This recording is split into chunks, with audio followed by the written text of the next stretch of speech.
sekalian. Dalam bahasa Indonesia judulnya apa? Mengikut Yesus dalam kehidupan setiap hari. Following Jesus in everyday life. Following Jesus in everyday life.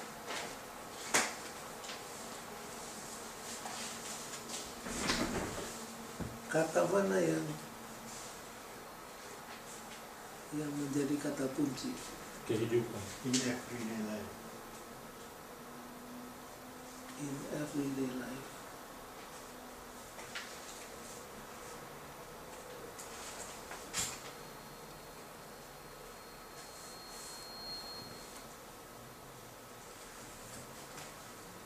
Kalau ditanya, what are the purposes of Jesus coming to this world? Mencari dan menyelamatkan itu.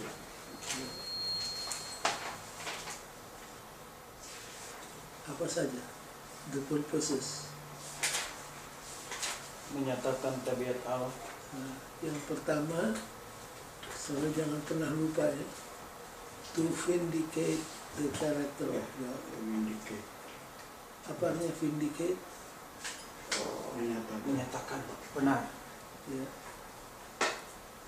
Bukan untuk membenarkan yang salah. Ini maksudnya membenarkan tabiat Allah. Tabiat Allah yang benar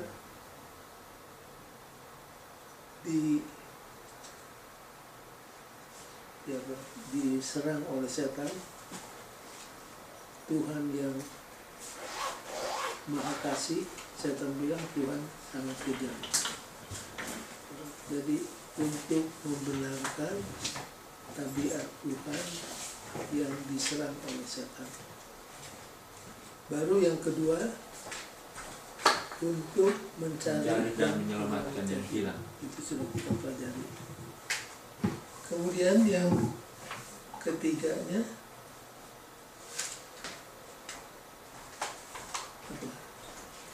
Di introduction ada di sana.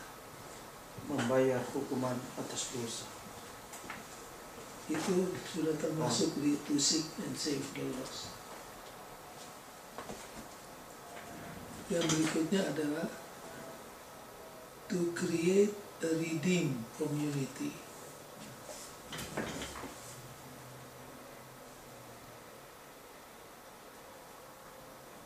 Coba Hel baca introduction paragraf kedua. Dengan melakukan hal ini, ia juga telah menciptakan suatu komunitas yang telah ditebus. Suatu komunitas dari mereka yang telah diselamatkan oleh kematiannya, terpilih untuk menjadi teladan kehidupan dan ajarannya. Jadi ingat 3 perkara tersebut. Sekarang kita akan masuk di discussion.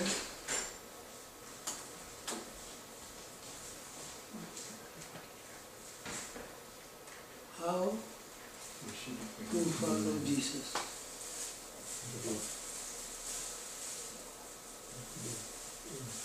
Flee Pharisaism. Apa? Ini dari kata apa? Farisi. Flee apa? Why? Jauhi, Jauh.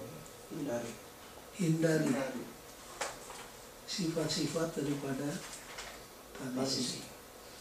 Kalau seorang mendengar kata Farisi, apa yang saudara tahu? Pertama, Legalis. doktrinnya legalisme. Terus, Agamanya hanya di kulit. ya, agamanya hanya di luar, hanya formalitas. Apalagi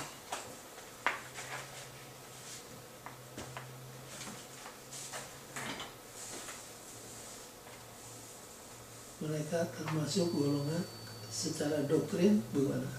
Konservatif. Konservatif. Beda dengan Saduki. Kalau Saduki itu Liberal. sudah liberal. Orang Saduki punya kitab yang mana? Orang Saduki hanya Pentateuch yang ditulis oleh Musa. Selebihnya tidak diakui. Kalau Farisi pegang dari Matius sampai kepada 2 Tawarik. Kenapa saya sebut 2 Tawarik? Karena Alkitab bahasa Ibrani buku terakhirnya 2 Tawarik. Kemudian orang Farisi ini ultra konservatif.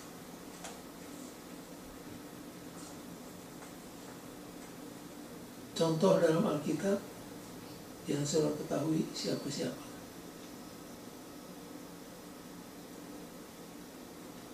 Orang Farisi dalam Alkitab Perjanjian Baru yang disebut namanya siapa-siapa? Paulus itu bekas Nikodemus orang Farisi. Simon yang mengadakan pesta karena sembuh dari penyakit kusta. Siapa lagi?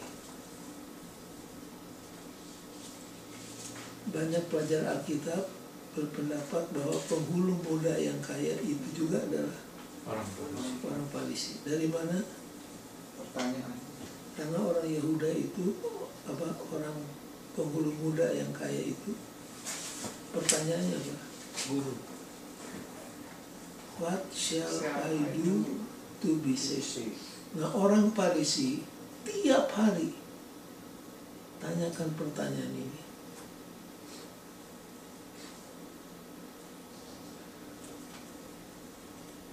Makanya waktu Nikodemus rencana mau ketemu Yesus, apa yang ada di hati Nikodemus? Untuk apa dia mau ketemu? Untuk pertanyaan itu. Orang Farisi hari-hari pekerjaannya adalah terlibat dalam theological discussion. Jadi diharapkan bahwa kalau ketemu Yesus, mereka berdua akan terlibat dalam theological discussion. Tapi Yesus mengetahui bahwa Nikodemus ini bukan memerlukan theological discussion, dia memerlukan kelahiran yang baru.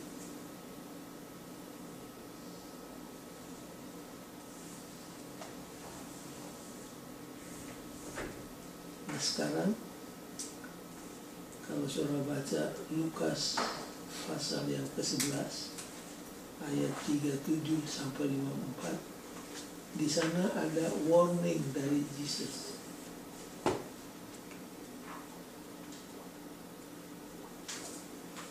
Warning apa saja yang diucapkan oleh Yesus sehubungan dengan orang Yahudi. Coba buka Lukas 11, kita baca dari ayat 37. Ketika Yesus selesai mengajar, seorang Farisi mengundang dia untuk makan di rumahnya. Maka masuklah ia ke rumah itu, lalu duduk makan. Orang Farisi itu melihat hal itu dan ia heran, karena Yesus tidak mencuci tangannya sebelum makan.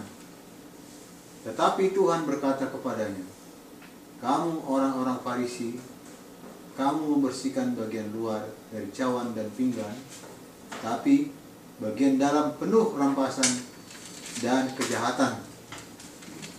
Hai orang-orang bodoh, bukankah Dia yang menjadikan bagian luar?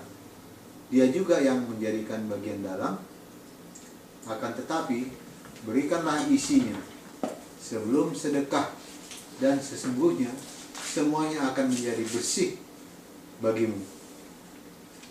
Tetapi celakalah kamu, hai orang-orang Farisi, sebab kamu membayar persepuluhan dari selasih, inggu, dan segala jenis sayuran, tetapi kamu mengabaikan keadilan dan kasih Allah. Yang satu harus dilakukan dan yang lain jangan diabaikan. Celakalah kamu, hai orang-orang Farisi, sebab kamu suka duduk di tempat terdepan di rumah ibadat dan suka menerima penghormatan di pasar. Celakalah kamu, sebab kamu sama seperti kubur yang tidak memakai tanda. Orang-orang berjalan di atasnya tidak mengetahuinya. Seorang dari antara ahli-ahli Taurat itu menjawab dan berkata kepadanya, Guru, dengan berkata demikian engkau menghina kami juga. Tetapi ia menjawab, celakalah kamu juga, hai ahli-ahli Taurat, sebab kamu meletakkan beban-beban yang tak terpikul pada orang, tetapi kamu sendiri tidak menyentuh beban itu dengan satu jari pun. Baik, sampai situ dulu, nanti kita sambung. Jadi pertama masalah tithing, perpuluhan. Kalau soal perpuluhan, orang Farisi gimana? Sangat teliti setia. Sangat teliti, sangat setia, dan sampai kepada yang kecil-kecil pun bagaimana? Dihitung, diambil perpuluhannya. Tetapi sayang, apa yang diabaikan? Janda, Ya. yatim piatu. Perpuluhan kamu bayar, tetapi janda-janda kamu apa? Rampok. Kamu rampok rumahnya, kamu peras. Yesus katakan, lakukan ini lebih dahulu. Artinya tunjukkan rahmat, keadilan, kebenaran. Tapi yang lain, perpuluhan itu juga jangan Diabaikan. diabaikan. Jadi Yesus mau menempatkan perkara-perkara penting pada proporsinya.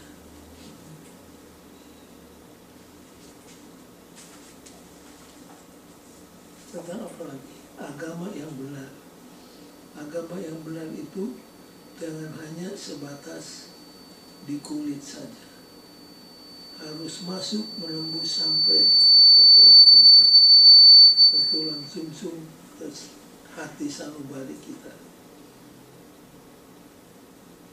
Kesulitan daripada orang Farisi ini, agamanya agama yang disebut outward form, bentuk-bentuk luar.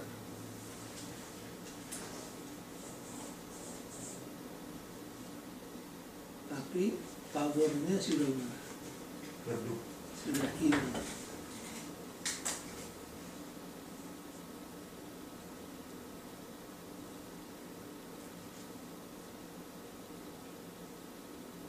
Terus begitu. Kemudian pekerjaan orang Farisi tiap hari adalah mempelajari hukum. Apakah ada yang harus ditambah untuk memastikan bahwa kita jangan sampai melanggar perintah Tuhan. Jadi hari-hari dicoba dilihat di mana yang harus ditambah. Hukum hari Sabat dipagari dengan ratusan hukum-hukum buatan orang Farisi. Sehingga hari Sabat yang tadinya direncanakan Tuhan menjadi berkat, menjadi hari kesukaan, oleh orang Farisi dibuat sedemikian rupa sehingga itu jadi apa? Beban. Beban. Beban yang tidak bisa dipikul oleh siapapun juga. Tapi ada ayat yang bilang kalau keagamaanmu tidak melebihi orang-orang Farisi. Matius 5 ayat 20.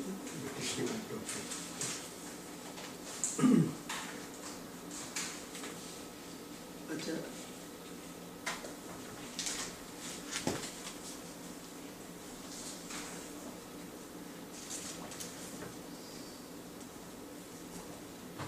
Maka aku berkata kepadamu, jika hidup keagamaan tidak melebihi lebih benar daripada hidup keagamaan ahli-ahli Taurat dan orang-orang Farisi. Sesungguhnya kamu tidak akan masuk ke dalam kerajaan surga. Contohnya siapa? Orang muda. Nikodemus.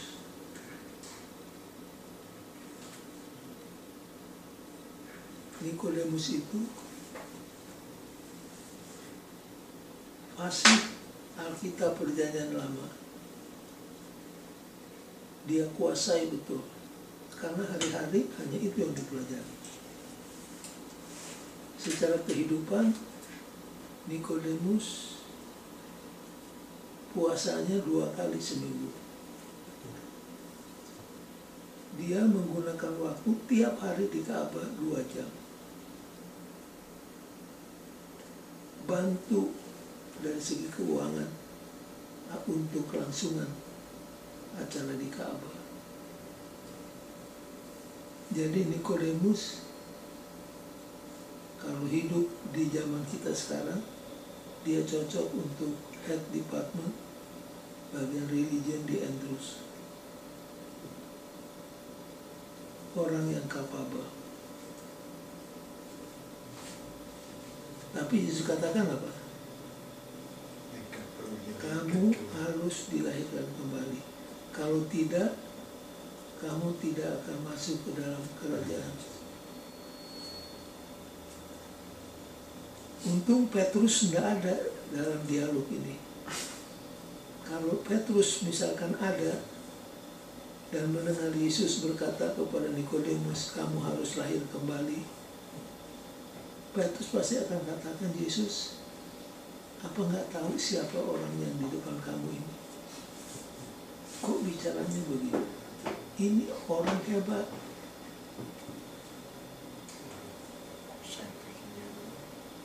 Jadi membuat istilah dilahirkan kembali menjadi sangat dalam. Seandainya, ini seandainya, Yesus ucapkan ini kepada perempuan Samaria, maka sangat jelas, mudah kita mengerti apa artinya dilahirkan kembali, karena perempuan Samaria itu dia perlu berubah. Atau kalau Yesus simpan kalimat ini sampai waktu digantung di kayu salib dan katakan itu kepada pencuri yang di sebelahnya, kamu harus lahir kembali, jelas karena dia perlu perubahan. Atau kalau kalimat itu diucapkan kepada Sakeus yang jelas adalah pemeras, mudah. Tapi kalimat ini justru diucapkan kepada siapa? Nikodemus. Orang yang status rohaninya seperti Nikodemus. Di sini kelihatan bahwa kebenaran orang Farisi tidak bisa menyelamatkan. Mengapa? Satu, karena agama orang Farisi adalah agama luar. Agama orang Farisi itu agama formalitas, hanya formal, yang sudah kehilangan pagodnya.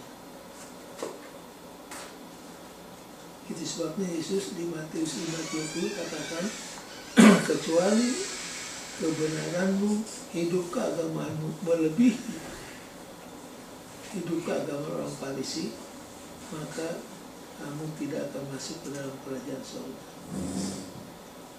Masih ingat belalang yang berdoa? Kalau bahasa Inggrisnya apa? Prayer mantis. Praying mantis. Bahasa Bataknya sihapur sodu. Kalau dilihat dari luar, itu binatang satu, dia posisinya sedang apa? Berdoa. Sama seperti orang Farisi, di perapatan komat kamit supaya dilihat sedang apa? Berdoa. Dan berdoa. Selalu mengatakan sabat, sabat, sabat harus dikuduskan. Tapi pada hari sabat yang sama, mereka sedang plot untuk bunuh siapa? Yesus. Bayangkan, kelihatannya seperti pembela hari sabat. Tapi sementara itu di hatinya berencana untuk membalas. Waktu Lazarus dibangkitkan, hit listnya bertambah. Bukan cuma Yesus, siapa lagi? Lazarus. Inilah dia yang menyebabkan sampai kebenaran orang Farisi tidak bisa membawa orang masuk ke surga, harus melebihinya.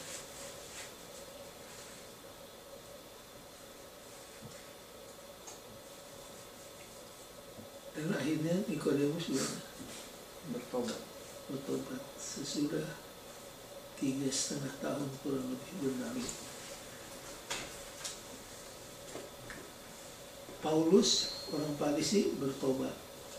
Simon akhirnya gimana? Bertobat. Dia yang menjerumuskan Maria Magdalena ke dalam dosa. Bertobat. Dan setelah Yesus naik ke surga, ternyata banyak orang Farisi bertobat juga. Ya.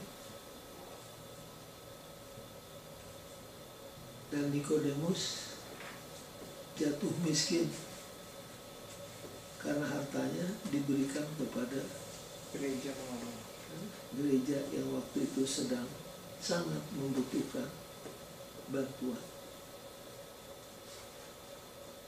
Nah, kemudian kalau saya baca buku Nyonya White, Nikodemus ini ceritakan pengalaman ini semua kepada Yohanes. Lalu Yohanes menuliskannya menjadi sebagian dari Alkitab. Baik, itulah orang Farisi.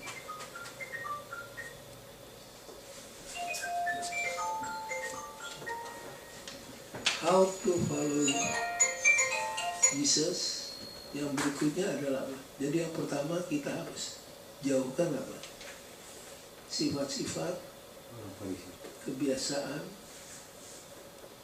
mentalitas orang Farisi harus kita jauhkan. Kemudian how to follow Jesus yang kedua adalah fear God. Nah, sekarang kita harus jabarkan apa artinya fear God. Menurut saudara, takut akan Tuhan itu yang bagaimana? Nah, kita sudah bahas juga ini di buku, waktu kita bahas buku Amsal kuartal yang silam. Fear God. Menyadari bahwa kehadiran Tuhan itu ada selalu. Ya. Respect. Kalau bahasa Inggrisnya, practicing the presence of God. Di mana saja kita berada, kita sadar bahwa Tuhan itu ada. Ya, baca paragraf pertama hadis ini, please. Ya. Takutlah akan Allah dan muliakanlah Dia adalah yang pertama dalam pekabaran 3 malaikat, merupakan inti kehidupan dan iman gereja Masehi Advent hari ke-7. Takut akan Allah bukanlah perasaan takut seperti yang biasanya orang pikirkan. Takut akan Allah adalah menyadari siapa Allah itu dan apa yang Ia mintakan dari kita. Itu adalah tindakan iman yang mencakup kesetiaan sepenuhnya kepadanya. Allah yang menjadi penentu dan penguasa kehidupan kita, pikiran, tindakan, hubungan-hubungan, dan nasib kita. Pemuritan yang didasarkan pada takut yang demikian itu berdiri di atas dasar yang tak tergoyahkan. Takut akan Allah adalah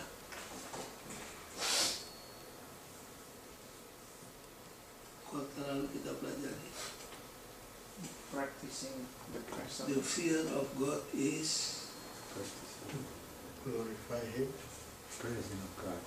the beginning of Wisdom. wisdom. Oh, knowledge.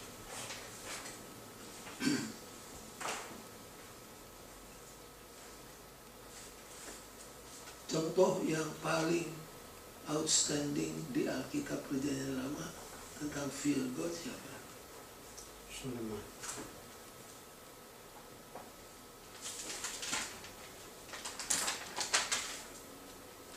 Yusuf.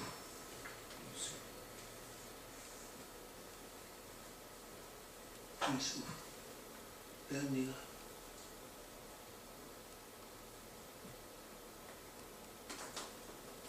Baik, di Lukas 12 ayat 4-12 ini tentang fear. Coba kita buka ayatnya. Lukas 12 ayat 4-12. Boleh dibaca?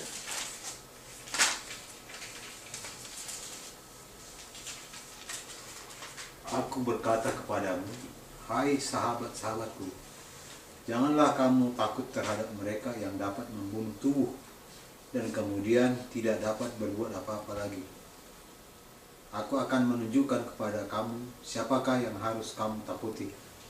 Takutilah dia yang setelah membunuh mempunyai kuasa untuk melemparkan orang ke dalam neraka. Sesungguhnya aku berkata kepadamu, takutilah dia. Bukankah burung pipit dijual 5 ekor 2 duit? Sungguh pun demikian, tidak seekor pun daripadanya yang dilupakan Allah. Bahkan rambut kepalamu pun terhitung semuanya. Karena itu, jangan takut, karena kamu lebih berharga daripada banyak burung pipit. Aku berkata kepadamu, setiap orang yang mengakui aku di depan manusia, Anak Manusia juga akan mengakui dia di depan malaikat-malaikat Allah. Tetapi barang siapa menyangkal aku di depan manusia, ia akan disangkal di depan malaikat-malaikat Allah. Setiap orang yang mengatakan sesuatu melawan Anak Manusia, ia akan diampuni. Tetapi barang siapa menghujat Roh Kudus, ia tidak akan diampuni. Apabila orang menghadapkan kamu kepada majelis-majelis atau kepada pemerintah dan penguasa-penguasa, janganlah kamu khawatir bagaimana dan apa yang harus kamu katakan untuk membela dirimu. Sebab pada saat itu juga Roh Kudus akan mengajar kamu apa yang harus kamu katakan. Ya. Jadi apa yang Yesus katakan tentang fear, kalau kita beraudiensi dengan presiden misalkan, bagaimana sikap kita? Respect. Sopan. Sopan, respect. Kalau presiden bicara, kita bagaimana? Iya. Ya. Di gereja seringkali tidak demikian.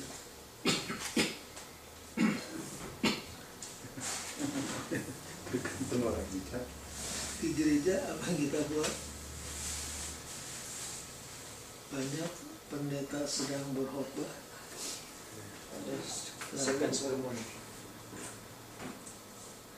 di antara yang hadir ada juga pengkhotbah.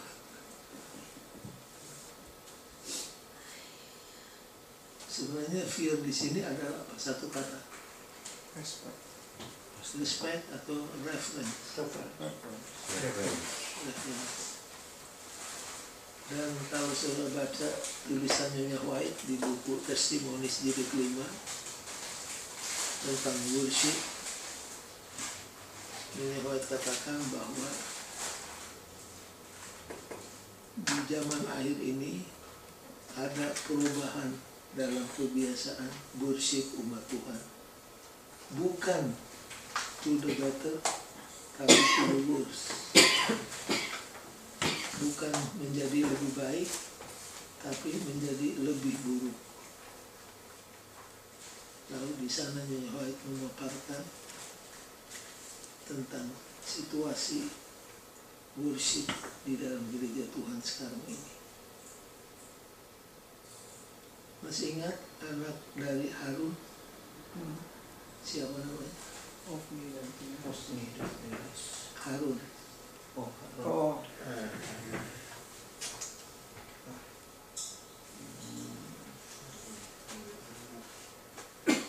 Siapa nama anak?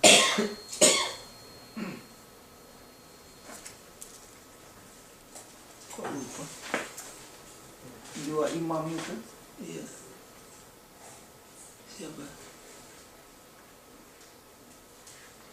Waktu Musa naik ke Bukit Sinai ketemu Tuhan, mereka itu dibawa. Dan apa jadi dengan mereka? Mati. Kenapa? Karena mereka membuat api Yang disebut dalam bahasa Indonesia apa? Strange fire. Api yang asing. Dan di zaman Musa, Tuhan sudah memberikan perintah bahwa kalau mau menggunakan api, harus api siapa? Tuhan. Apinya Tuhan. Tapi ini anak dua, dia pikir apa bedanya si api? Sama saja api. Api Tuhan, api kita kan sama-sama panas. Tidak demikian. Kalau Tuhan katakan apiku, itu apinya Tuhan. Banyak orang katakan, ya hari Minggu, hari Sabat, hari apa sama. Tidak demikian kalau baca cerita tentang Nadab dan Abihu.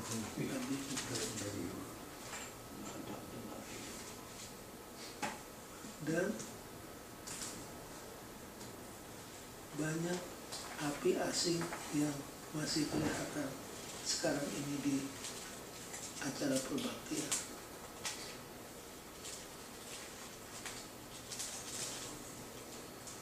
Jadi fear di sini adalah reference. Berdiamlah dirimu di hadapan hadirat Tuhan, karena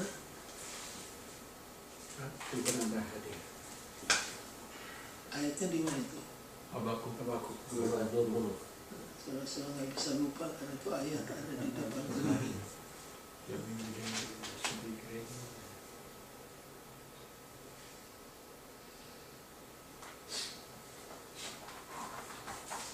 Kemudian warning ayat 13 sampai 21.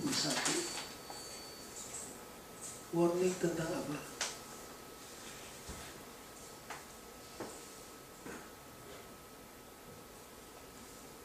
Ayat 13 sampai 21. Samakan. Seorang dari orang banyak itu berkata kepada Yesus, Guru, katakanlah kepada saudaraku supaya ia berbagi warisan dengan aku. Tapi Yesus berkata kepadanya, Saudara, siapakah yang telah mengangkat aku menjadi hakim atau pengantara atas kamu? Jadi waktu itu Yesus sedang berkhotbah. Dan kalau saudara pelajari isi khotbahnya, cukup hikmat, cukup dalam, karena Yesus membahas di samping tentang ragi orang Farisi dan yang lain-lain. Yesus sedang membahas tentang dosa yang tidak bisa diampuni, yang sangat serius. Tiba-tiba ini orang diangkat tangan. Bayangkan sedang khotbah di interrupt. Waktu dikasih kesempatan untuk bicara, apa yang dia minta dari Yesus? Bagi harta. Tolong bicara sama saudara saya. Rupanya orang tuanya baru mati. Dia punya bagian untuk mendapat warisan, tapi diserobot semua oleh saudaranya. Jadi itulah yang menjadi obsesi dia. Sampai dia melihat Yesus, dia pikir kalau Yesus yang bicara, saudara saya akan membagi harta. Tapi apa jawab Yesus? Hai saudara, siapakah yang mengangkat kamu menjadi hakim? mengangkat aku menjadi pejabat akte tanah? Saya datang bukan untuk keperluan itu. Jadi pertama, warning tentang apa?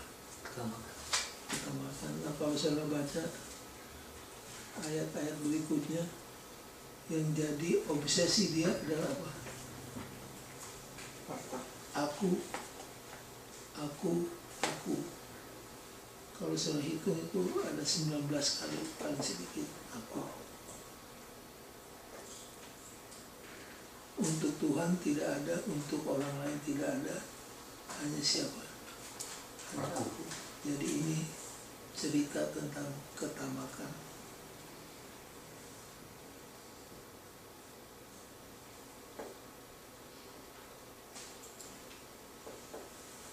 Jadi apa saja yang ditekankan oleh Yesus di dalam khotbah-khotbahnya. Kalau sudah baca paragraf terakhir hari Senin kelihatan di sana. Sementara Yesus menolak untuk mencampuri pertengkaran antara dua bersaudara mengenai pembagian harta, ia menekankan hubungan hukum ke-10 terhadap dosa ketamakan dan menunjukkan kebenaran penting sepanjang masa. Jadi dosa tentang apa? Ketamakan. Terus Hidup tidaklah bergantung pada kekayaan. Orang kaya atau yang bodoh hidup di dunia yang sempit, di dunianya yang sempit, yang terbatas pada dirinya. Hal-hal lain tidak penting baginya. Betapa perlunya kita berhati-hati supaya tidak jatuh ke dalam perangkap yang sama ini. Hal ini penting khususnya bagi mereka yang telah diberkati dengan kelimpahan harta benda. jadi kalau kita merasakan berkat Tuhan yang limpah, seharusnya kita juga jangan lupa untuk berbagi. Ini orang pintar, karena satu, tanahnya menghasilkan, itu perlu rencana dan pemikiran. Yang kedua, dia lihat tadi masa depannya, saya akan rombak lumbung yang kecil ini, bikin yang lebih besar, di situ ku simpan gandumku, dan aku akan berkata kepada jiwaku, hai jiwaku, makanlah, minumlah, dan bersenang-senanglah, karena banyak harta. cukup persiapan untuk bertahun-tahun. Tapi Tuhan katakan, hai Yang bodoh-bodoh. hai bodoh. Dalam Alkitab orang bodoh itu orang yang bagaimana?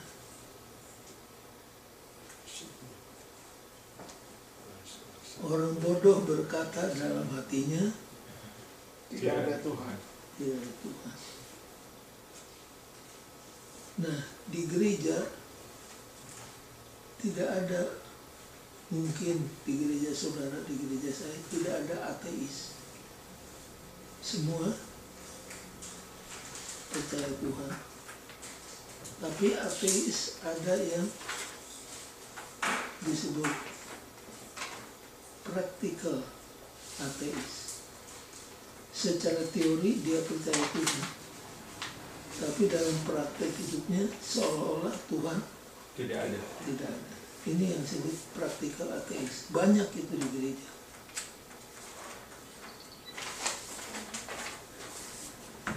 Seperti orang yang panennya berkelimpahan ini termasuk practical ateis. Dia percaya Tuhan di mulutnya, tapi dalam praktiknya hidup seolah-olah Tuhan tidak ada. Makanya Tuhan katakan, hai Orang bodoh. di buku Mazmur pasal berapa dan pasal berapa yang mengatakan orang bodoh berkata dalam hatinya tidak ada Tuhan. Ada 2 chapter yang disebut twin chapter di buku Mazmur tentang ini. Terus ingat Mazmur 14 dan Mazmur 53 itu chapter kembar, sama isinya tentang orang yang bodoh yang berkata dalam hatinya Tuhan itu tidak ada. Nah di gereja ateis tidak ada, tapi praktikal ateis Banyak. sangat banyak. Mereka hidup seolah-olah Tuhan tidak ada. Jadi obsesi daripada orang ini adalah apa? Kekayaan. Yang lain obsesinya ilmu pengetahuan dan seterusnya dan seterusnya.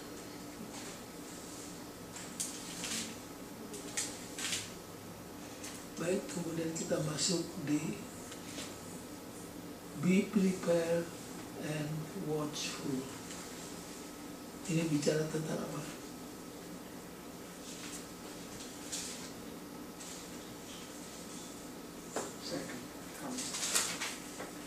Ajakan bagi kita untuk Siap sedia. siap sedia. Bukan get ready, tapi Be ready. be ready. Apa bedanya?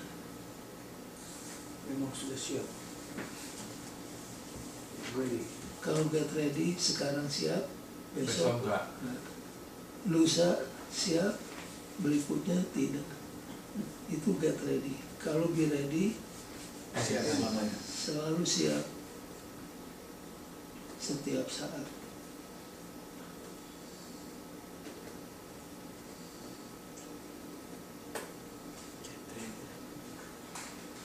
Kalau saudara baca Matius pasal 24, 25, 26, waktu Yesus ditanya apakah tanda-tanda kehancuran Yerusalem, apakah tanda-tanda zaman akhir. Kalau sudah analisa jawaban Yesus, bagaimana? Sepertinya tidak menjawab pertanyaan itu, karena yang ditekankan oleh Yesus adalah apa? Be ready. Be ready. Be ready. Coba baca Matius 24, berulang kali. Be ready. Be watchful. Nah kita umat Advent diajak untuk be ready. Waktu saya jadi chaplain di rumah sakit Advent, satu kali, mungkin saudara ada yang kenal Dr. Russell. Iya, saya kenal ini. Kenal. Dr. Russell ini seorang dokter yang dedicated, tidak kenal siang, tidak kenal malam. Dia seperti Yesus. Kerjanya hanya tolong orang. Dia tidak mau terlibat di soal-soal yang lain. Dia punya pekerjaan hanya tolong orang sakit. Jadi satu kali oleh karena peraturan pemerintah, Dr. Russell harus meninggalkan Indonesia.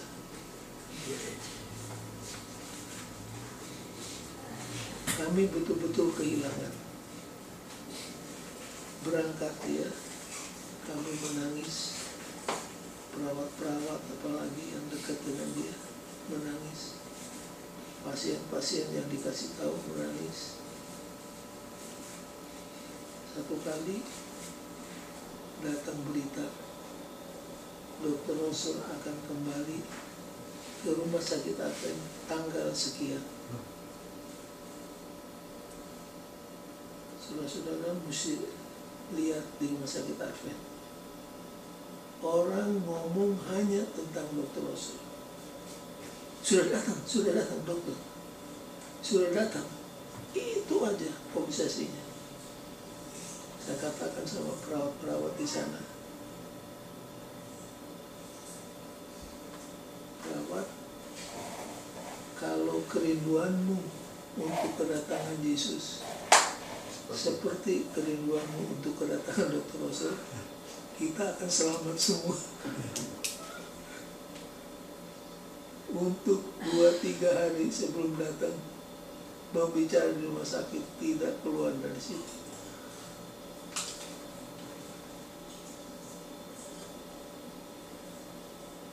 Apa saudara pernah duduk merenung? Apa saudara benar-benar kepingin Yesus datang dengan segera, atau kalau boleh 5 tahun lagi lah? Kadang-kadang ditunda, kadang-kadang kalau ditunda karena memang masih banyak keluarga yang belum.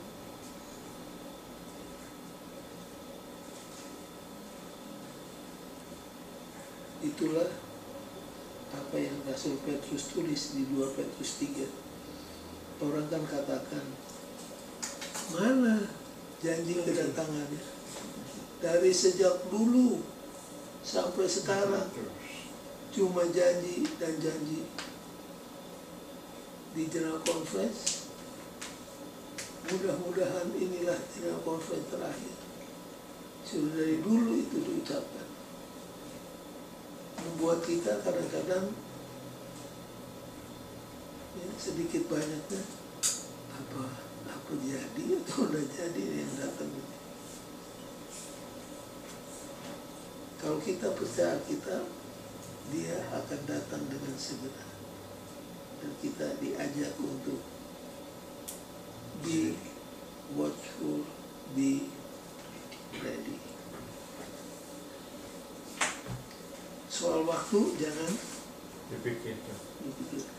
Karena Yesus waktu mau naik kan murid-muridnya masih nanya lagi, apakah sekarang Rabi kamu akan dirikan kerajaan itu? Soal waktu, that is not your business. Keras ngomong Yesus. That is not your business. Your business is apabila Roh Kudus turun ke atasmu, kamu akan beroleh kuasa dan kamu akan jadi saksi bagiku di Yerusalem, Judea, Samaria, sampai ke ujung bumi. Jadi your business bukan hitung-hitung waktu kedatangan. Your business adalah jadi saksi.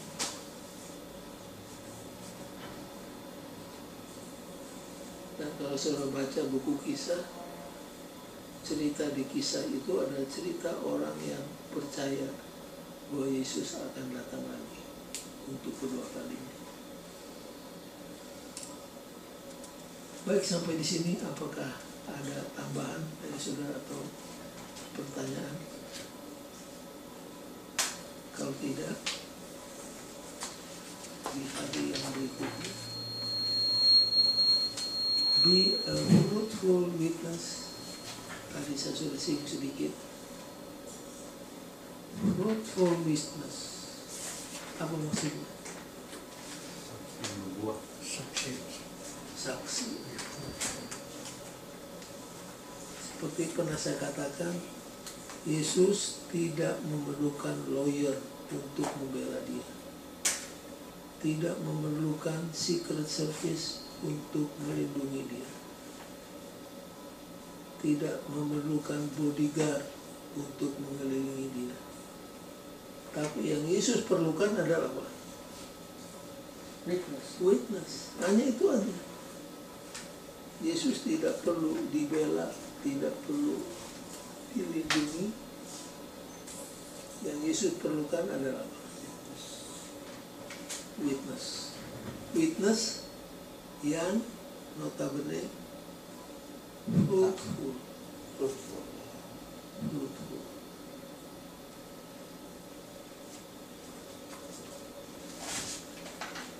umat Advent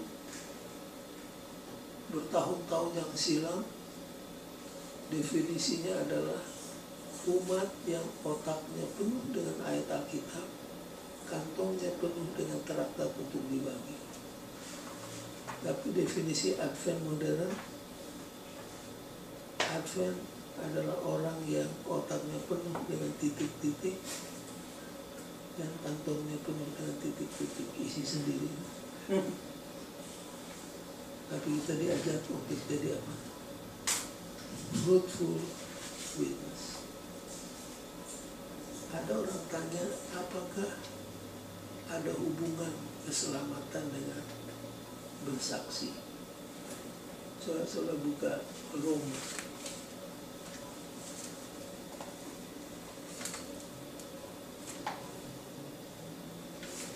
Buka Roma pasal yang ke-10.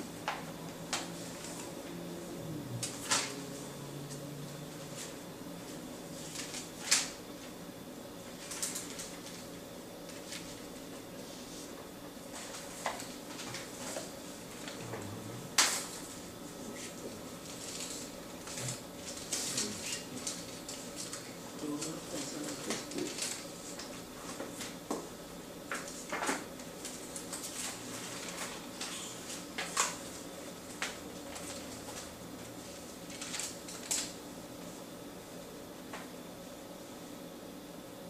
Kita baca ayat yang ke-9. Sebab jika kamu mengaku dengan mulutmu bahwa Yesus adalah Tuhan, Apa?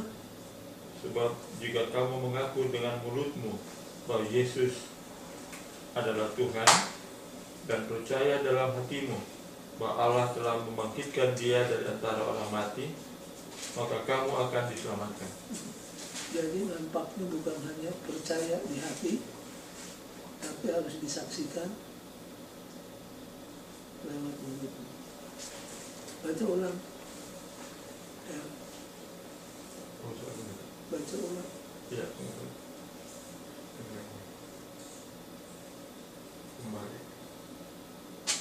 Sebab jika kamu mengaku dengan mulutmu bahwa Yesus adalah Tuhan dan percaya dalam hatimu bahwa Allah telah membangkitkan Dia dari antara orang mati, maka kamu akan diselamatkan. Dan berikutnya. Karena dengan hati orang percaya dan dibenarkan. Karena dengan hati orang percaya dan dibenarkan, dan dengan mulut orang mengaku dan diselamatkan. Jadi ada kaitan.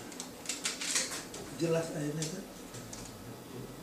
Jadi bukan percaya dalam hati lalu disembunyikan, Dan mulut orang mengaku. harus diapakan? Disaksikan dengan mulut. Disaksikan dengan mulut. Jadi dua-duanya perlu believe, confess. Believe in your heart, confess with your mouth. Nah, ada seorang bicara sama saya, Pak Sumarna, saya ini kalau ngobrol biasa lancar, tapi kalau ngomong tentang Yesus seperti apa? Nggak selancar seperti saya ngobrol.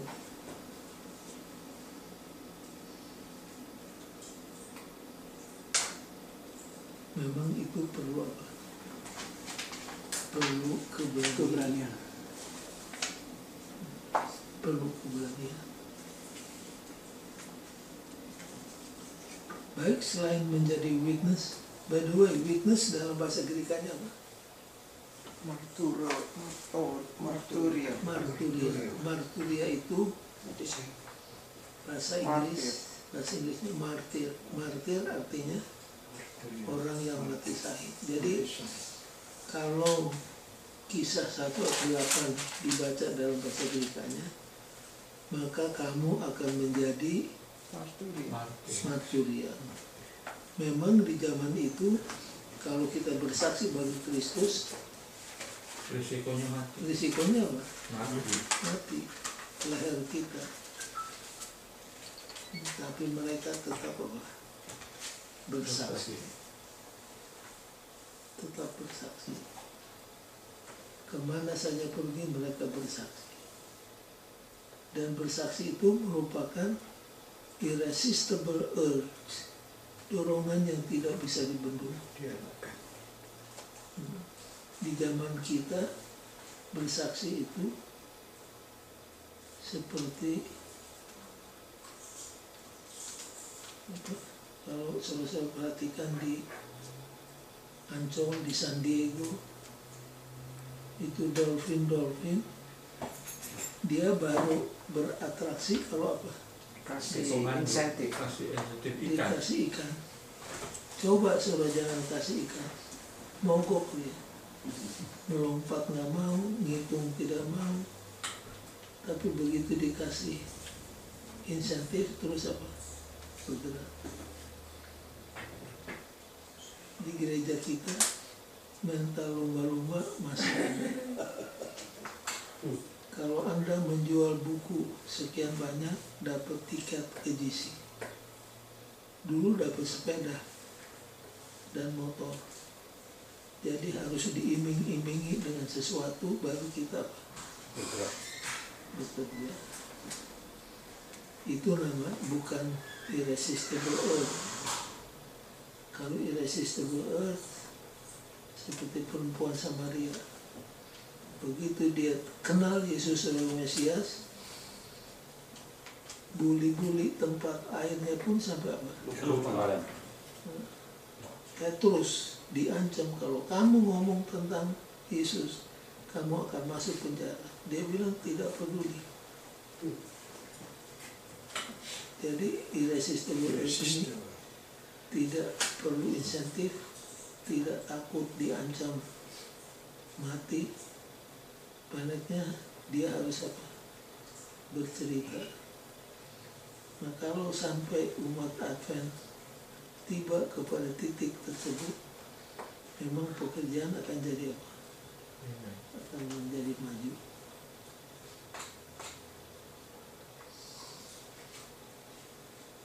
Kemudian yang berikutnya, be a servant leader. servant leader.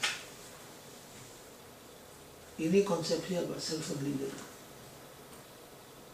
Siapa punya konsep? Yesus. Yesus. Nah bagi banyak orang yang tidak kenal Alkitab, tidak kenal Yesus, servant leader ini merupakan apa ya? Kebodohan. Oksimoron.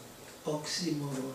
Oksimoron itu dua istilah Yang tidak. yang digandeng tetapi katanya tidak kompatibel. Masa leader, Servant. servant, masa servant leader. Orang dunia tidak bisa terima ini. Nah Yesus mengucapkan konsep ini karena dipicu oleh permohonan dari Yakobus dan Yohanes. siapa? Yohanes Apa permohonan mereka? minta dudukan kiri kanan. Satu menteri dalam negeri, satu menteri luar negeri. Yesus katakan, kamu ini tidak tahu apa yang kamu minta. Jadi saudara-saudara, banyak orang berdoa tidak tahu apa yang kita harus minta. Untunglah ada Roh Kudus yang mengajar kita untuk berdoa. Kamu ini tidak tahu apa yang kamu minta. Soal jabatan dalam kerajaanku itu urusan Bapakku. Urusanmu adalah apa? Beribadah, Saksi. bersaksi.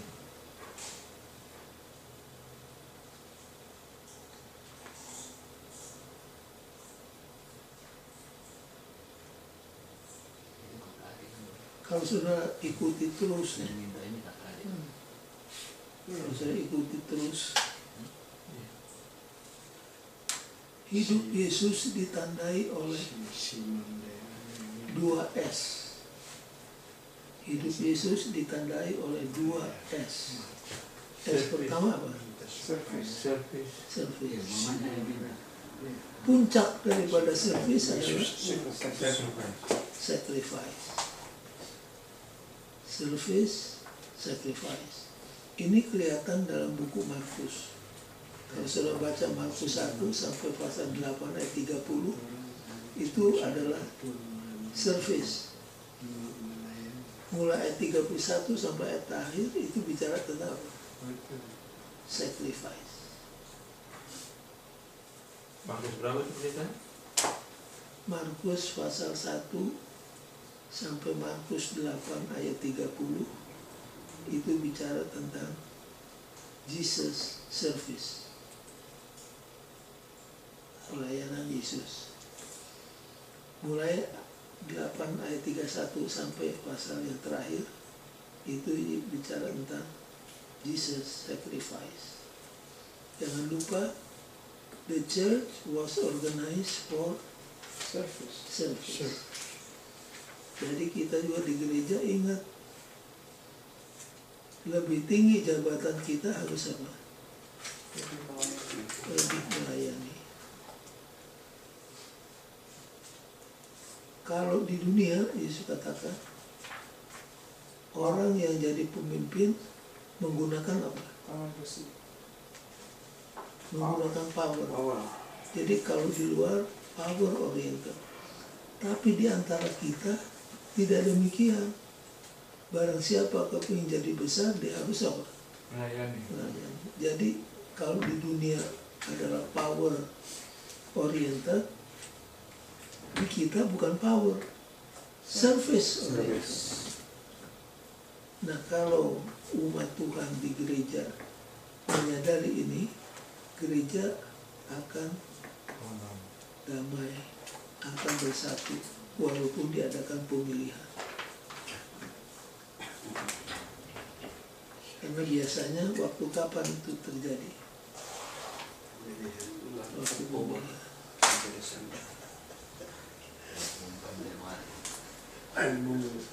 Ada orang bertanya, apakah Yesus pakai politik? Tidak. Nah, saudara-saudara, kalau saudara baca Kamus Webster, arti politik tadinya positif connotation. Konotasinya positif. Politik itu adalah mengelola usaha Anda dengan bijaksana. Tapi dengan berlalunya waktu, somehow politik itu jadi kata yang Negative connotation. Kalau mau diambil dari segi positifnya, karena ada yang bertanya apakah Yesus pakai politik? Pakai. Tapi politiknya tidak seperti politik dunia. Kalau di dunia orang maju pakai apa? Uang cari untung. Di dunia kalau orang mau maju pakai apa? Siku. Pakai siku, saling siku satu dengan yang lain. Di gereja kita tidak pakai siku, kalau pakai lutut orang bilang. Kneel down.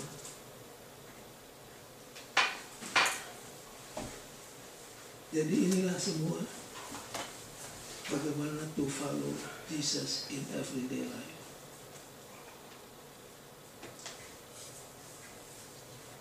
Ada kutipan dari Desire Pages yang saudara-saudara saya rasa sudah tahu. Ini sekedar untuk mengingatkan tentang mencontoh Yesus. Apa ada yang punya akses di iPad-nya atau di teleponnya?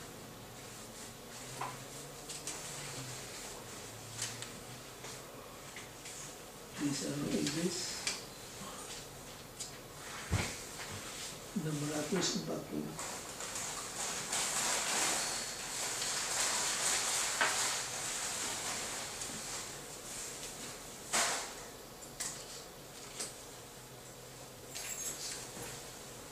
kita baca ya. Bisa readers.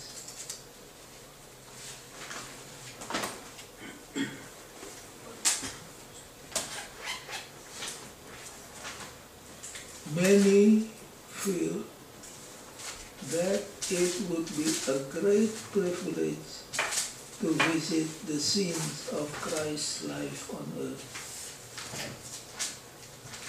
Banyak orang merasa bahwa adalah satu kesempatan yang besar untuk mengunjungi tempat di mana Yesus hidup di dunia ini.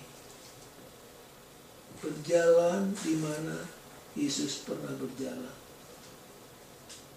Memandang kepada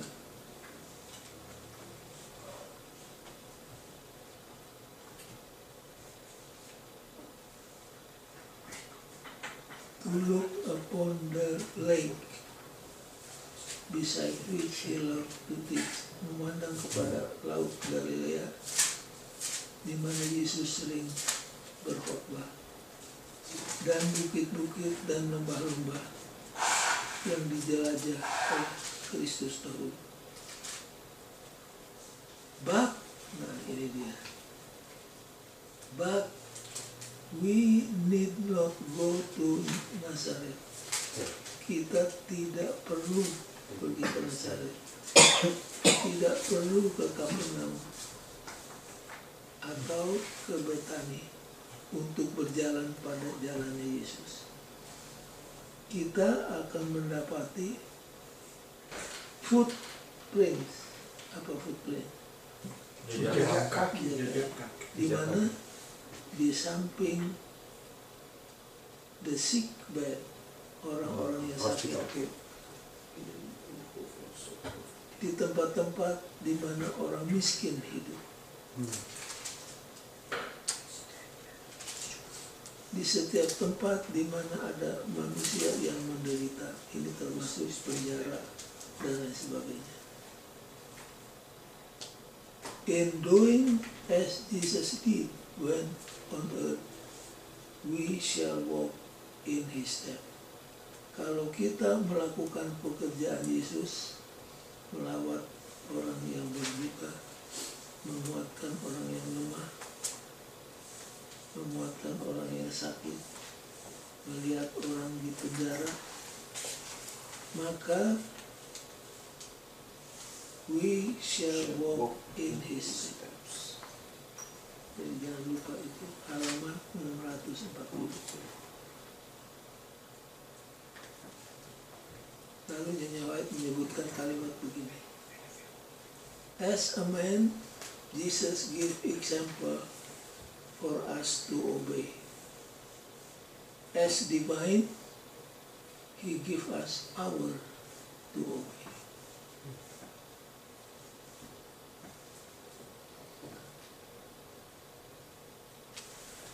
In closing,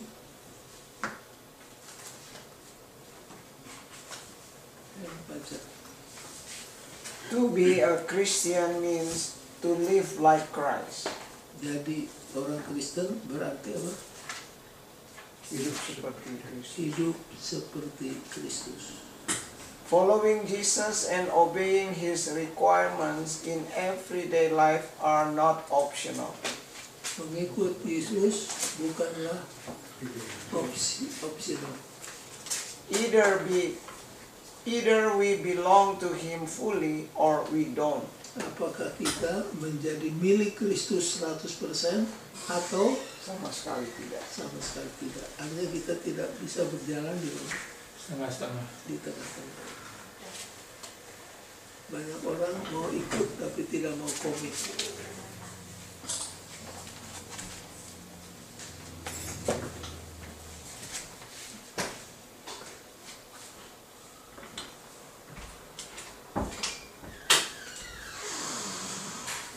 Yang kedua, ini diambil dari perjalanan sekolah sahabat kita, itu diambil dari introduction.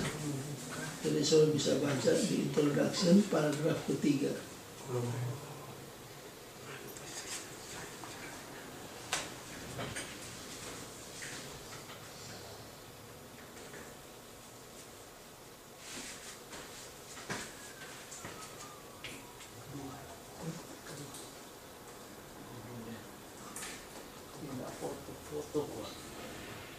Jadi yang diperlukan adalah komitmen, bukan sekedar contribution. Kita masih bergerak di daerah mana? Contribution. Contribution. Kalau pionir-pionir dulu sampai gereja kita akhirnya maju, karena mereka bergerak di mana? Sacrifice. Di komitmen.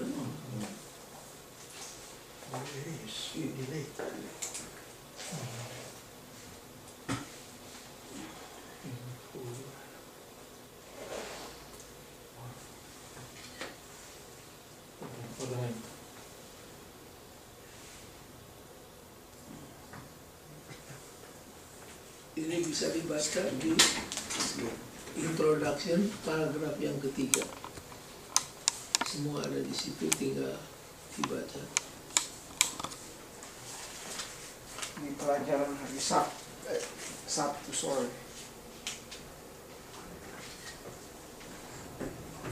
Panggilan untuk menjadi bagian dari komunitas yang telah ditebus ini adalah suatu panggilan bukan kepada satu status istimewa dalam kehidupan, tetapi kepada suatu kesetiaan penuh pada Dia yang memanggil, pada Kristus sendiri. Apa yang diucapkannya menjadi hukum kehidupan para pengikutnya. Apa yang diinginkannya menjadi tujuan utama para pengikutnya. Tidak ada sejumlah kebaikan lahiriah atau kesempurnaan doktrinal dapat mengambil tempat dari kesetiaan total kepada Kristus dan kehendaknya. Ini bicara tentang komitmen. Yang terakhir.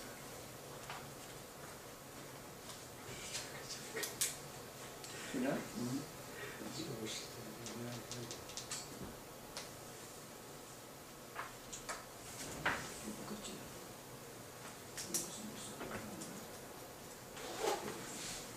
Foto.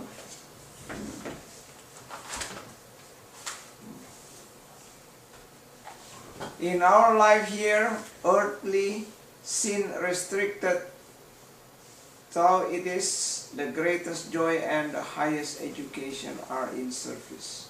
Dalam kehidupan kita di bumi sekarang ini,